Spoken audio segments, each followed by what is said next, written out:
Hello again, this is Manny from V73 Coffee, and today what I'm going to do is I'm going to show everybody how I make my cold brew coffee.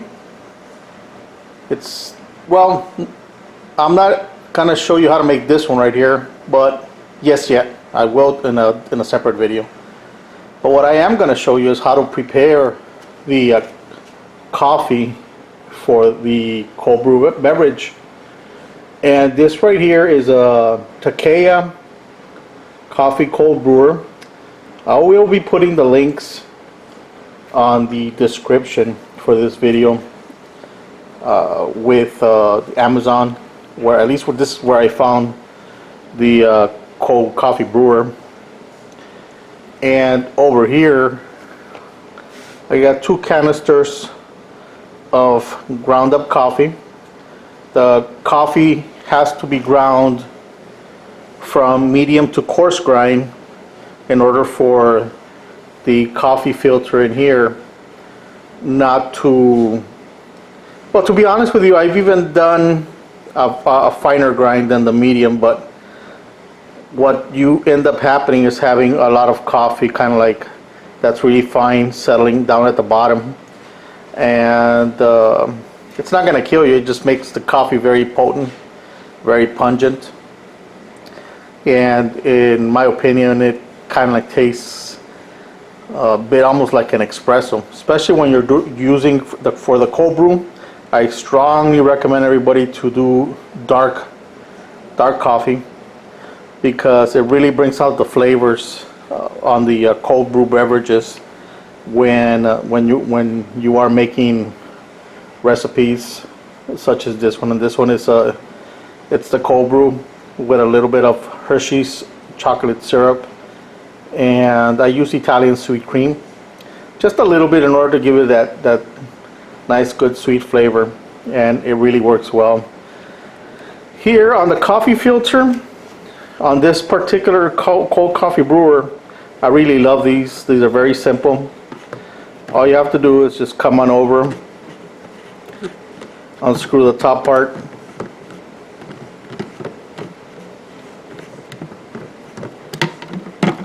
and you have, in this particular model, it's a 2 quarts cold coffee brewer container, and there's the shorter version, which is the 1 quart, and both of them actually produce really good consistent cold brew coffee, regardless if you're using the small one or the big one. They actually keep the consistency and flavor, which I'm really happy. But what I'm gonna do is I'm gonna show you how to make it's very simple. You first want to unscrew the top lid of the cold coffee brewer container. This particular part right here, the filter, it's actually 2 pieces. I'm actually holding the camera. Let me see. Yeah, I could do it. But on the 1 quart cold coffee brewer container, you only get this particular receptacle here, the filter. This filter for the 1 quart takes a good 80 grams of ground up coffee, and it produces a very delicious flavor. Adding the additional extension to the top portion, you gotta make sure when you're putting these that you're actually doing it correctly, so it could be seated really well. I don't think I can do it with one hand, so let me pause this for a second. So yes, you need 2 hands in order to put this back together again.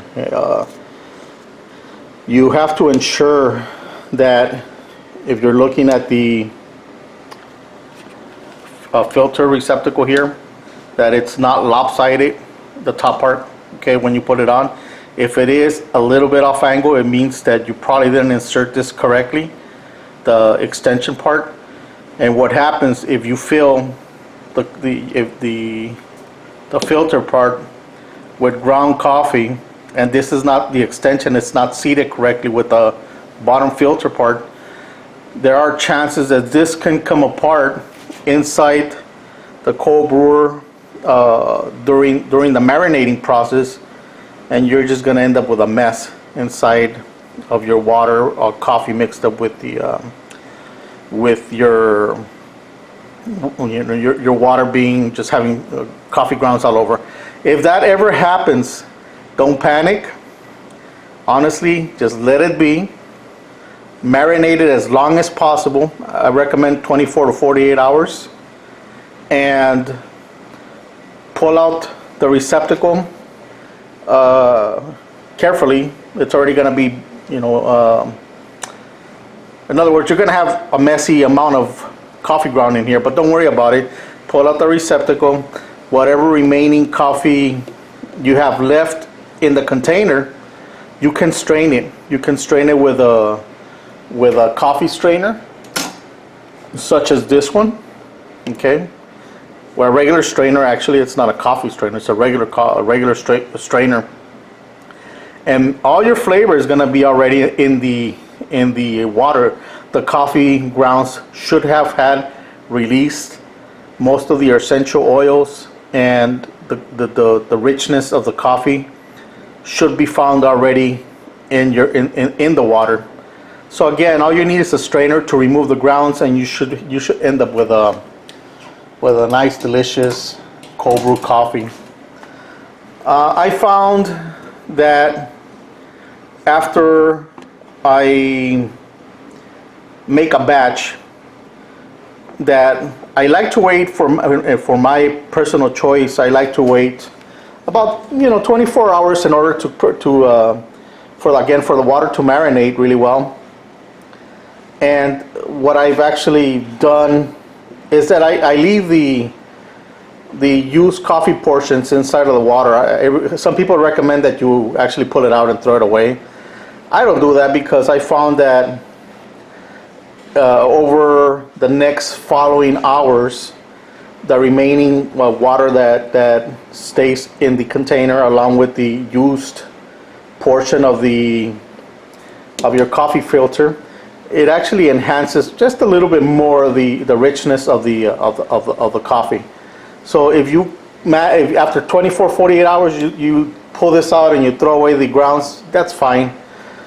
Most of your coffee, your processed coffee should be in the water already, and it's going to be pretty tasty. But again, in my opinion, if you leave it in there until you actually finish the entire cold brew coffee, that's fine, because it is going to enhance just a little bit more the coffee flavor of the coffee.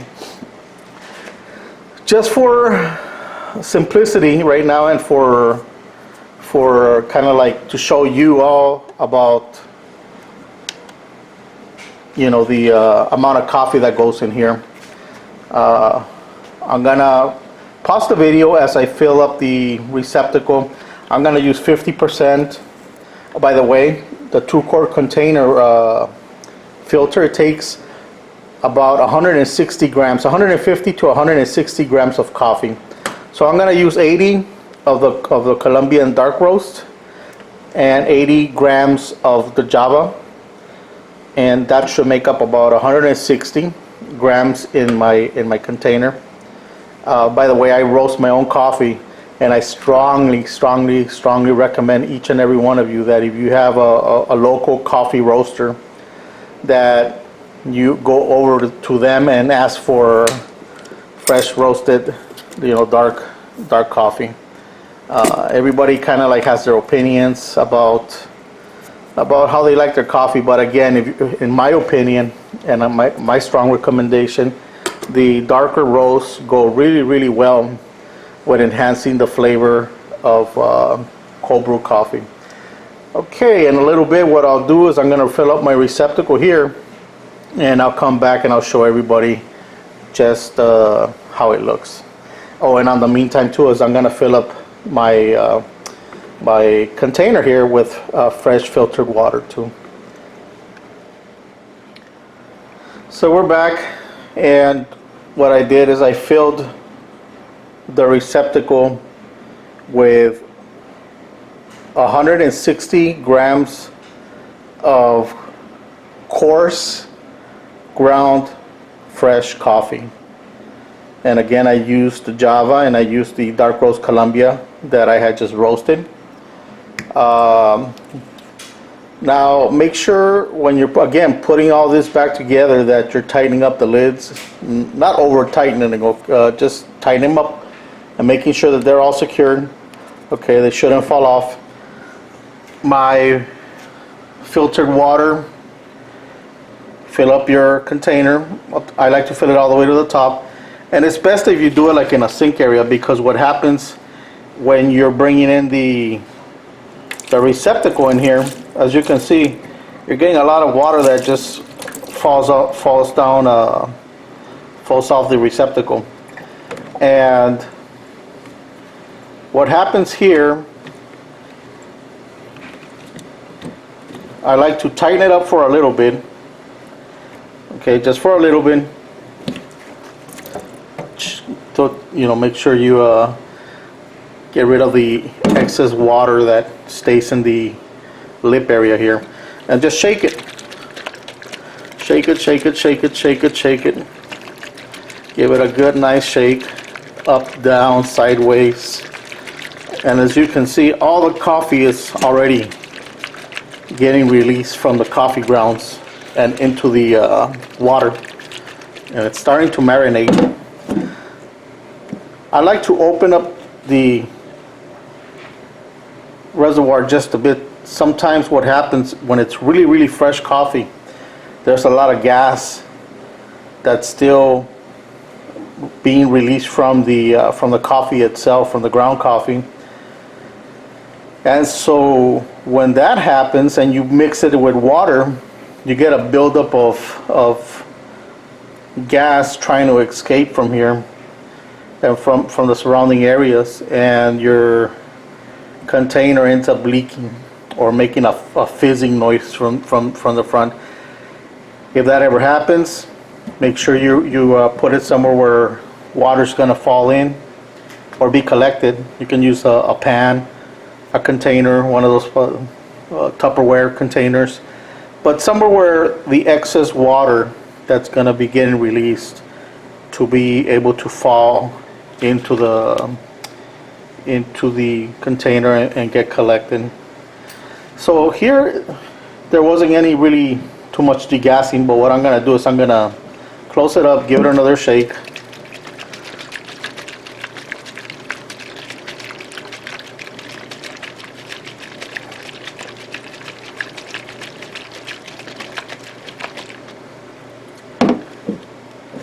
Open it up just a little bit,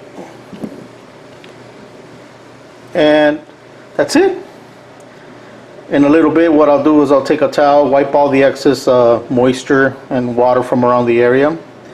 Make sure that I'll write down on my label that we're getting a 50% mix of Colombia and 50% mix of Java. And enjoy your cold brew coffee. Again, I'll put all the links to the where I got these the Takeya containers at. And if you have any questions or ideas or suggestions or comments about how you use your own Takeya coffee brewer, let me know in the comments. By the way, I'll leave this out here for maybe about an hour, and then I'll put it inside my refrigerator so it can stay nice and cool. Again, give it 24 to 48 hours in order for the coffee to fully marinate and repose. On my next video, what I'm going to be doing is I'm going to be showing you how to make this delicious, yummy cold brew coffee. This is again made with Hershey syrup and the Italian sweet cream, but there's really not much to it. As you'll see on the video when I make the cold brew beverage using a fresh batch of cold brew coffee. Again, thank you everybody for watching my video. I hope you liked it, and hopefully you'll be able to enjoy your own cold brew coffee at home. Have a good one.